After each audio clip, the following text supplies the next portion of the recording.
Muito boa tarde para você que sintoniza os canais digitais do Grupo Estado. Seja bem-vindo ao Hora e Mais desta terça-feira. Hoje vamos falar sobre maus tratos a animais de estimação, principalmente cachorros e gatos. Nós divulgamos no portal emais.estadão.com.br uma reportagem na semana passada falando sobre os sinais e sintomas de cachorros que são muitas vezes adotados, pelas famílias e que por vezes podem revelar traumas afetivos, emocionais também. Para tentar ajudar os nossos cãezinhos e os nossos gatos em casa, eu convidei o Thiago Barbieri. Ele é adestrador comportamentalista e vai trazer as dicas para a gente aqui no portal do EMAIS. Tudo bem, Thiago? Seja bem-vindo. Tudo bom, Camila? Obrigado pela oportunidade aí e falar um pouquinho sobre esse problema que faz parte do nosso cotidiano, né? A gente vê muitos animais abandonados que são resgatados e às vezes tem que passar por 2, 3 famílias porque as próprias famílias não conseguem ajudar esse animal que já está com uma série de traumas, né? E a gente vai detalhar todos esses traumas, os comportamentos que evidenciam tudo isso. Peço para que você, internauta do EMAIS, que está assistindo esse vídeo aqui do Hora EMAIS, faça suas perguntas pelo Facebook. A gente vai listar algumas dessas perguntas para o Thiago poder responder e ajudar aqui as famílias que adotam esses cães e esses gatos. A gente separou alguns vídeos, cenas fortes aí, principalmente para você que ama pets como nós aqui, né, Thiago? De pessoas que abandonam os cachorros, não sabem o que fazer mais, ou às vezes na maldade mesmo, acabam abandonando pets por aí. A gente vai divulgar um trecho de um dos vídeos que a gente separou pela internet. Vamos lá.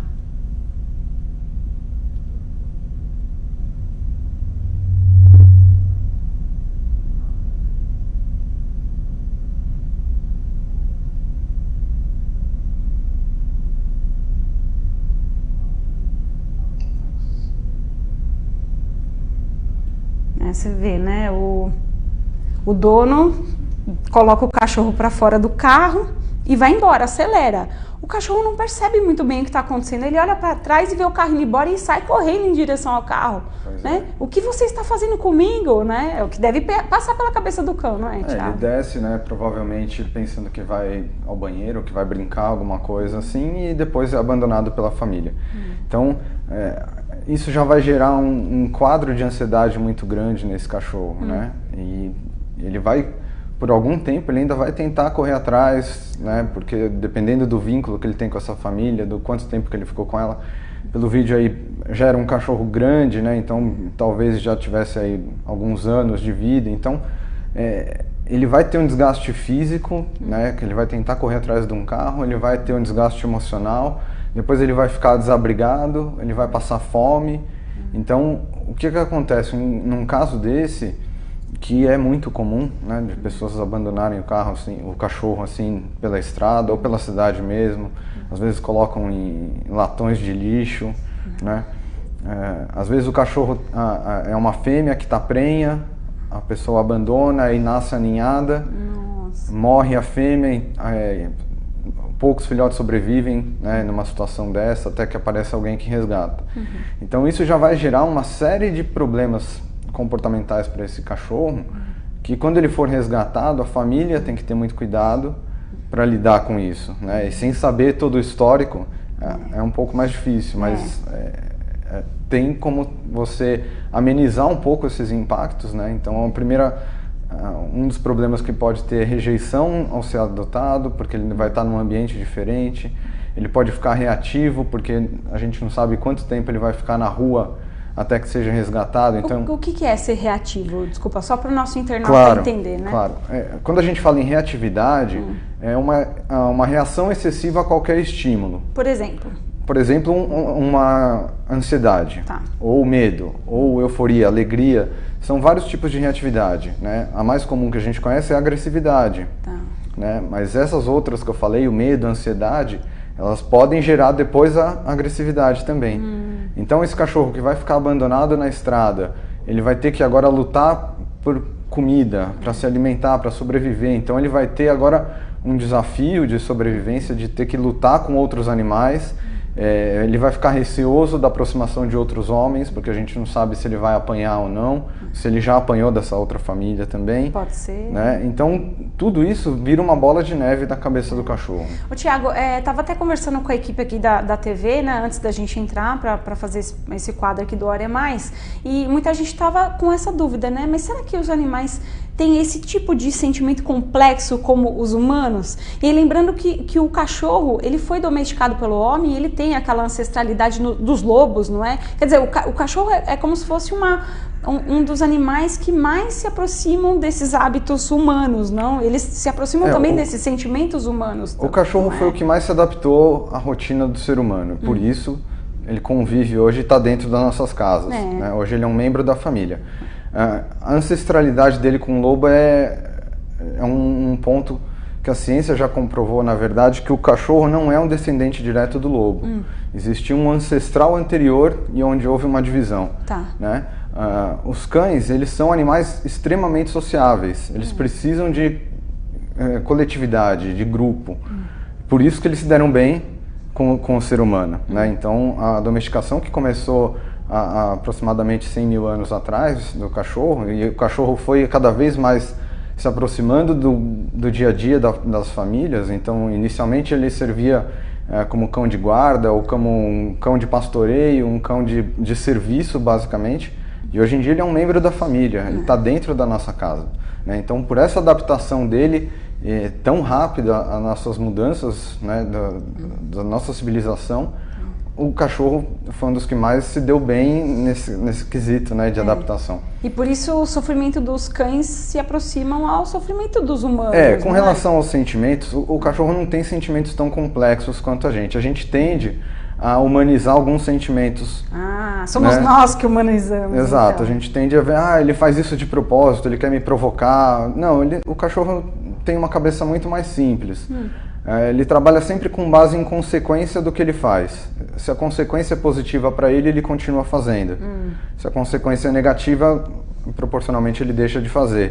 Depois eu quero que você dê detalhes pra gente sobre isso, porque aí entra o adestramento positivo que dá pra gente falar um pouco mais. Exatamente. Mas no caso aí dos cães que são abandonados, a gente viu esse vídeo, né? Até, Bruna, queria usar um outro vídeo que a gente achou na internet. Aliás, você disse no começo do programa, Tiago, que isso é mais comum, né, do que a gente pode imaginar. Se você fizer uma pesquisa no Google, né, cães abandonados, nossa, vem um monte de vídeo. Claro, tem vídeos muito horríveis, né?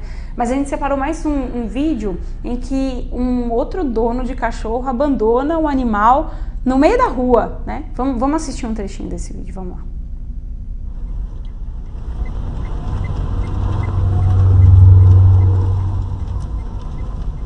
lá. O cachorrinho foi abandonado por esse carro, ó. Aqui na frente, o coitado do cachorro tá correndo atrás do carro que abandonou ele. Então, é super comum. E você vê que tava um dia chuvoso, né? Tá vendo? E eu nem sabia desse vídeo, aconteceu aquilo que eu te falei no vídeo anterior. O cachorro correr atrás do dono. Vai correr até porque ele quilômetros. Ele tem uma ligação. Enquanto ele tiver esforço físico, ele vai correr atrás. Então ele vai se machucar, ele corre o risco de ser atropelado no meio de uma estrada, numa rodovia dessa. Olha lá, chovendo. Ele fica ali tentando, implorando para conseguir entrar no carro de novo, né? Exato. Então, assim, lógico que os sentimentos dos cães são diferentes dos nossos, mas eles sentem, sim, por eles terem essa super ligação com a gente, serem sociáveis, criarem vínculos, né, eles entendem a gente como a família, né, eles não entendem a gente como, eu vou dominar você, eu vou ser o seu líder, ou você vai ser o meu líder, né, que também é uma outra besteira que, graças a Deus, a ciência já desmistificou, que foi essa teoria da dominância, né? Então, o que acontece é que o cachorro sente falta e ele entra num processo de ansiedade, num processo de, depois, automutilação, começar a lamber as próprias patas, até sangrar, enfim, tudo isso em função da ansiedade. E aí, quando ele chega numa outra casa, ele vai ter receio de tudo, ele não sabe o que vai acontecer, a qualquer movimentação das pessoas, a pessoa vai querer chegar para fazer carinho, ele pode achar estranho, ele vai começar a rosnar, vai tentar morder, porque ele está acuado. Então não adianta só falar assim, o cachorro é bravo, o cachorro rosnou para mim, avançou, porque é o temperamento do cachorro. Não, ele tem todo um histórico de vida, né? Exato. E que muitas vezes a gente não consegue investigar, né? Porque tem pessoas que pegam do abrigo, tem gente que pega da rua, não sabe qual que é a origem do cachorro. E aí tem esses comportamentos dentro de casa, a pessoa quase que se conforma, fala, puxa, eu peguei o cachorrinho e ele é desse jeito. Mas é possível mudar e ajudar esse cão, claro, né, com certeza. E aí que entra o adestramento positivo. Certo. Né? Qualquer mudança comportamental, quando a gente trabalha com adestramento positivo, ela é fundamental. Né? Porque no adestramento positivo a gente vai buscar reforçar os comportamentos que são desejáveis. E o cachorro, né, dentro daquela lei que eu já falei no começo, que quanto mais o comportamento é reforçado, mais ele tende a se repetir, aumentar de frequência, ele vai se associando com coisas boas. Né? Agora, se você pega um cachorro desse e usa um adestramento tradicional, com punição, com aversivos, um cachorro que já é traumatizado assim, você pode perder um animal. Né? Vou aproveitar aqui uma deixa que eu tenho. Tem alguns internautas fazendo perguntas no Facebook do emais.estadão.com.br. Peço para que você continue escrevendo. Eu vou fazer algumas perguntas daqui a pouquinho para o Thiago Barbieri, ele que é o adestrador comportamentalista, está trazendo o saber dele aqui para nós, dividindo conosco, né, os internautas aqui do Portal do Estadão, sobre justamente esses problemas que muitos cães vivem, né, em relação ao abandono, alguns comportamentos agressivos, ou até mesmo quando o cachorrinho fica muito quietinho, né, tem alguma coisa errada com o seu cão e você pode ajudá-lo sem dúvida alguma. Temos uma pergunta aqui da Suvilela, Thiago. Ela diz o seguinte: como lidar com um animalzinho resgatado que não deixa colocar a coleira para passear, se mostrando agressivo? Eu acredito que essa pergunta da Suvilela é bastante comum e muita gente possa estar passando por esse problema. Exato. Então o que você pode dizer pra gente? Obrigado pela pergunta, Su. Eu atendi recentemente, eu tive um aluno numa situação dessa. Ele foi resgatado pela família e ele era extremamente medroso em função dessa aproximação de pessoas, de toque, e ele respondia como? Mordendo, porque era o jeito que ele tinha de afastar um sentimento ruim que ele tinha. Então, toda associação, seja com coleira, com peitoral, né, que é o mais indicado para passeio, seja no simples aproximação para você fazer um carinho, o ideal é sempre fazer de maneira gradativa, respeitando o espaço do seu cachorro. E aos poucos você vai ganhando mais confiança dele. É importante, Camila, a gente ter sempre em mente que a gente tem que olhar para o nosso cachorro e interpretar o que ele está falando com a gente. Né? Os cães emitem vários sinais corporais involuntários que são formas de comunicação.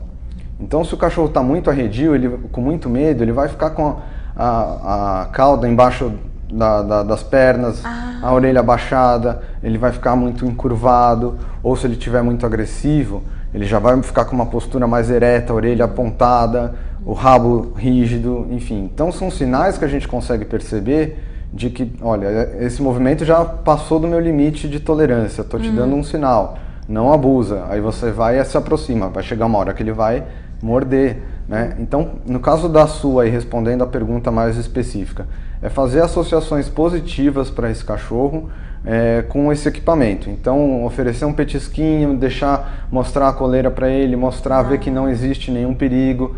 Aí você deixa ele cheirar, aproxima mais um pouco, faz um primeiro movimento, né, para colocar no pescoço, aí tira, sempre reforçando, né? E aí aos poucos ele vai vendo que aquele movimento já não oferece perigo, então você consegue avançar para um próximo passo, de pôr a coleira inteira, fechar o pescoço dele, deixa um pouquinho, tira, né? Então é um processo gradativo que a gente faz de ele aumentando a tolerância dele àquele estímulo que inicialmente gera um medo. Aí, por exemplo, se ela tenta colocar, ela vai fazer essa tentativa de colocar a coleira, né, com um reforço positivo do petisquinho. Se ela não sair com ele à rua, por exemplo, e fazer esse movimento, não pode causar uma frustração no cachorro? Não, vai chegar uma hora que ele vai... O que pode acontecer com ele? Porque ele pode esperar assim, eu quero sair pra rua, passear, né? E aí não passeia, não é? Então, normalmente os cães gostam de passeio, né? Os que já foram acostumados. Então, eles têm uma associação boa com a coleira. De saída ele já pensa numa coisa Normalmente, boa. né, os cães, quando você pega a coleira, sai pulando, sai agitado. E o que a gente tenta trabalhar, mesmo com esses cães que adoram, é deles já saírem tranquilos de casa. O passeio começa na hora de pôr o equipamento. Se o cachorro está muito agitado, você não vai pôr, você vai deixar ele calmo. Quando ele estiver calmo, você põe o equipamento e vai passear. No caso de um cachorro que tem medo, ele não vai ter esse sentimento de euforia quando ele vê a coleira ainda. Então, primeiro você tem que se acostumá-lo a usar o equipamento. Depois você vai andar com ele um pouco dentro de casa e aí aos poucos você vai levar esse cão para fora e aí ele vai começar a curtir também, farejar, correr, fazer os exercícios fora de casa. Agora, existe alguma outra associação positiva que o cachorro pode fazer para além do petisquinho? Se a pessoa não tem petisquinho, como que ela pode fazer esse treino? Isso é um ponto muito importante, Camila. As pessoas não têm a clara evidência do que é realmente um reforço positivo. Né? Então, é muito simplista você falar que o reforço é só o petisquinho. Né? A gente usa a comida, a ração, o petisco, enfim, como um dos reforçadores. Porque a alimentação significa sobrevivência, é uma necessidade primordial nos animais, nos cães também. E eles dão muito valor a isso. Mas um brinquedo pode ser um reforço, um carinho pode ser um reforço. Durante o passeio, o próprio passeio em si, cheirar um gramado, correr, isso é um reforço para o cachorro. Né? E quem determina qual é o reforço é o cachorro, não é a gente.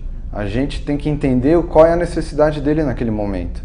Né? Então, o petisco, a ração, enfim, que a gente usa muito, sim, para fazer inicialmente os treinos, é uma forma de você também trazer confiança para o cachorro, porque você está dando comida para ele. Né? Agora, não é o único reforço. Existem muitas opções que a gente vai analisar. Em cada situação pode ter um reforço diferente. Um cachorro que quer passear e está super ansioso para ir para a rua, a comida não vai ser reforço nenhum para ele. De jeito nenhum. Se você oferecer uma comida para o cachorro na rua que está ansioso para correr e brincar, ele vai virar a cara para você. Então ele já está dando um sinal corporal que não é esse o reforço que eu quero correr com meus amigos. Ô, Thiago, tem mais perguntas aqui, vamos ver se dá tempo de fazer todas, a gente sempre quer contemplar todos os internautas aqui. Olha, o Sérgio Luiz, ele escreveu, tem uma cachorra que adotei quando tinha 6 meses e que já veio castrada, tá? Ela tem muito medo de outras pessoas e que não conseguem se aproximar dela. Ela não fica agressiva, mas chega a tremer de medo. Isso pode ser algum trauma? É a pergunta do Sérgio Luiz. Oi, Sérgio, obrigado pela pergunta. Pode ser sim um trauma, mas como você disse, ela tem medo e ela tem 6 meses. Talvez ela já tenha perdido a janela de socialização que os cães têm, que vai normalmente até o fim do 4º mês de vida. Então, nessa fase de socialização, eles precisam ter contato com o máximo de pessoas possíveis, com animais diferentes, cachorros diferentes, pessoas de todos os tipos, de criança, adulto, idoso, de cadeira de roda, de skate, de bicicleta, loiro, gordo, magro, mulher, homem, tudo. Quanto mais experiências positivas e associações ele tiver nesse período, a chance dele desenvolver medo ou reatividade, que pode se tornar agressividade depois, é menor. Isso quer dizer que o cachorro do Sérgio está irrecuperável? Não. De todas as formas você consegue fazer uma aproximação, sempre com uma associação positiva e respeitando o espaço do cachorro. Então, em vez de você querer que a pessoa venha e aproxime do seu cachorro, pede para a pessoa sentar e ficar parada, deixa o cachorro se aproximar, o cachorro criar coragem de vir te cheirar, de vir te explorar, e aí aos poucos você vai interagindo mais com ele. Tem que dar o tempo para o cão se acostumar naquela situação também, né? Exatamente. A Cristiane Oliveira, adotei um terrier que é um amor comigo, mas muito agressivo em relação a terceiros. Eu soube que ele não era assim antes da adoção.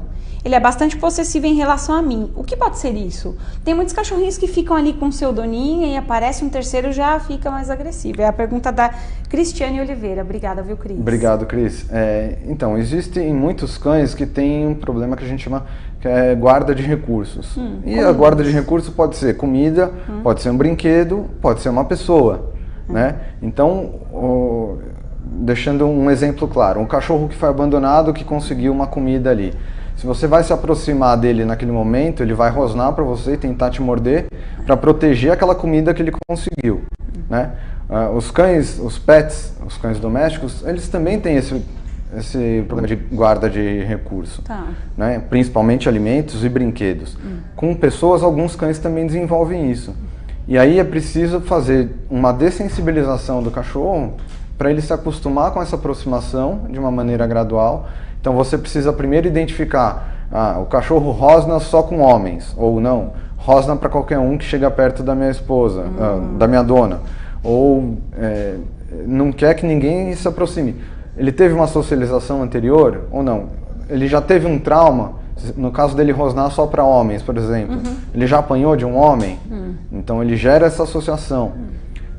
Tudo isso é possível da gente reverter fazendo uma dessensibilização, um contracondicionamento, mostrando para o cachorro que a aproximação não vai oferecer nenhum risco para ele, né? Existem agora alguns estudos mais recentes que estão indicando que os cães desenvolvem sim ciúmes, né? Olha! O que a gente ainda tinha até pouco tempo algumas dúvidas em relação a isso. Então pode ser um caso de ciúmes, mas isso você também consegue reverter esse sentimento do cachorro, mostrando para ele que não é uma ameaça e que sim faz parte do cotidiano ali da família ou de amigos se aproximarem, enfim. Ai, tem um monte de perguntas, vamos ver se dá tempo, né? Que já me avisaram que estamos na reta final quase. A Patrícia Sacavícios, obrigada Patrícia, ela escreveu assim, olha, minha cachorrinha é um doce conosco. A história é bem parecida com a da Cris, olha. Ela é adotada, mas tem ansiedade de separação e tem medo de pessoas estranhas. Ameaça morder, inclusive. Procuro distraí-la para que ela não se assuste nem assuste ninguém. Mas eu gostaria de resolver esse problema. Como eu posso fazer? É a pergunta da Patrícia. Obrigada, viu, Patrícia? Obrigado, Patrícia. Então, a gente já tem aí alguns sintomas. Ansiedade de separação, o medo de aproximação de outras pessoas. Essa ansiedade de separação é quando o dono vai embora, por exemplo, vai trabalhar, vai estudar, sai de casa e o cachorro fica em casa, Exato. Né? Isso acontece muito quando o cachorro gera um hipervínculo com a família e ele não foi acostumado a ter momentos sozinho dentro de casa. Então é aquele cachorro que você vai ao banheiro, ele vai atrás de você. Você vai na cozinha, ele vai atrás de você. O cachorro não consegue relaxar no ambiente sem estar do seu lado, né? Então isso gera a ansiedade de separação, que também é possível da gente reverter.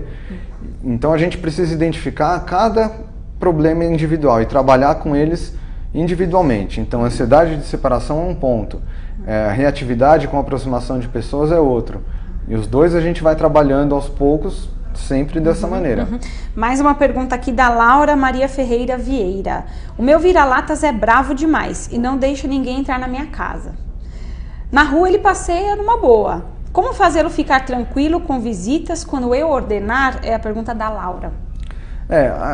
O importante é que a gente não tem esse conceito, Laura, obrigado pela pergunta, da gente ter que ordenar qualquer coisa ao cachorro, né? O cachorro, a gente mostra para ele as regras de convivência da nossa sociedade, ele vive em sociedade com a gente. Né? Que a gente ainda tem aquela coisa da imposição, né? Da figura de autoridade frente ao pet. Exato, né? Isso vem daquela teoria da dominância, né? Da gente ter que ser o líder, o macho alfa, da gente ter que dominar o nosso cão. Na verdade, não. A gente vai mostrar para ele, assim como nos exemplos anteriores aqui, que a aproximação de pessoas, o convívio com outras pessoas faz parte da vida daquela família, né? Então esse problema do seu cachorro pode ter sido uma má socialização inicial que acabou virando uma agressividade.